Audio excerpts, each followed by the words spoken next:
so this will actually make you fall through. However, after a few seconds, it'll come back up. So it's kind of this like platforming block that allows you to just, continue platforming over and over again, which I hope is really exciting for, content creators making maps. Yeah, you can build like your own platforming levels, and then they will repair themselves. That's kind of neat. Yeah, so as you can see here, this is drastically different to what caves used to look like. And there's definitely still the old style of caves, but we wanted to make sure that there was much more variety in the sort of caves and the shapes and the sizes you could get.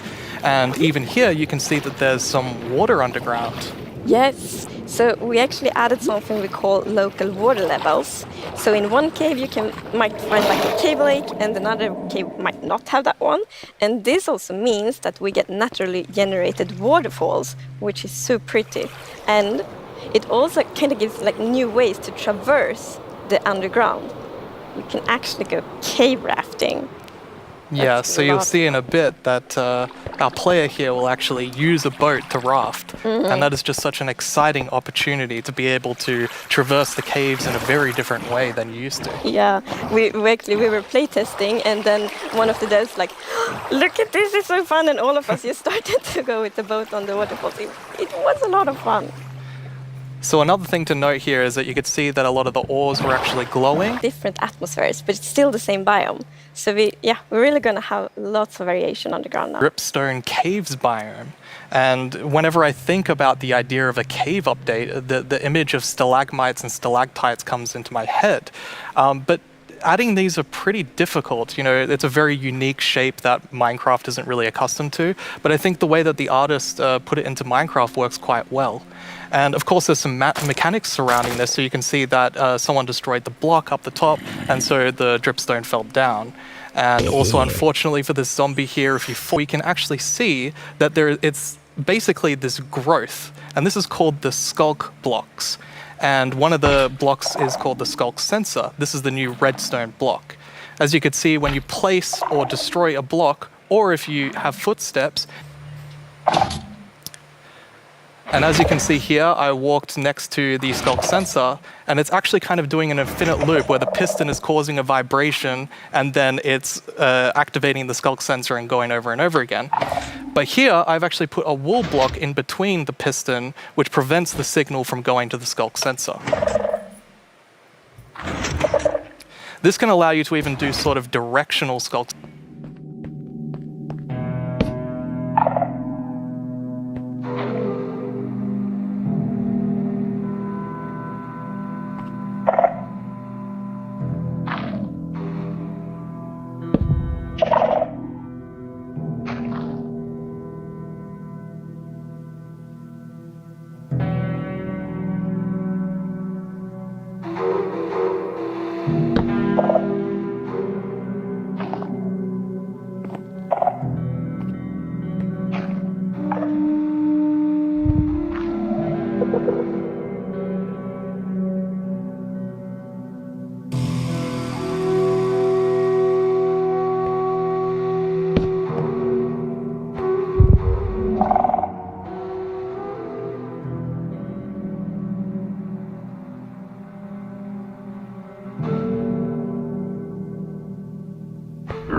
Goats.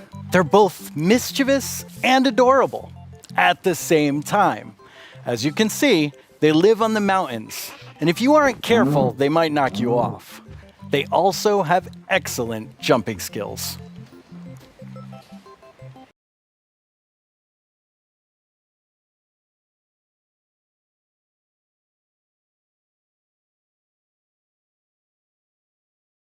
And mountaintops that will be more challenging with lots of snow and ice.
You're basically going to find these excavation sites all throughout your world. And you can make this new tool called the brush that is going to help you uncover the mysteries of all these dig sites. So you come to one of these ancient structures and you can sort of use the brush to clear away some of the rubble that may have collapsed in those structures. And sometimes you might even find something shiny inside them. But, and this is important, if you are not careful enough, like in real life, you can destroy that artifact. And when that artifact is gone, that artifact and all the secrets it held are gone forever. But if you're careful enough, if you take your time and you're deliberate, you can get some of those hidden artifacts. And for example, here we got a ceramic shard, which is basically how whoever lived here used to tell and pass on their stories. I love the story sides of the archaeology, because we often talk about that we want to deepen the mystery in Minecraft. And when you find these hidden artifacts, you kind of find like connections and hints. And we will never tell the full story, but these will inspire the players to tell their own stories about their own Minecraft worlds. Exactly. I think it's going to be really exciting to see what players do with them. For example, here we see an exhibition that someone built for this, where he can compare all the different clues he finds, right, and try to preserve whatever was down here, and he can compare what we found with whatever new thing, and sort of try to connect the pieces, right? And here we see those pieces connected in a clay pot, actually trying to reconstruct them back. And you can create that however you like. You can create your own stories or try to guess how those pieces used to connect. Yeah. It's also so fun to be very creative with these new pots, because you can put the shards in any way you want. Exactly, and when you're pleased with your creation, you can fire them up, and you have your own painted clay pot. Pretty. So, Mir, is this programmer art still?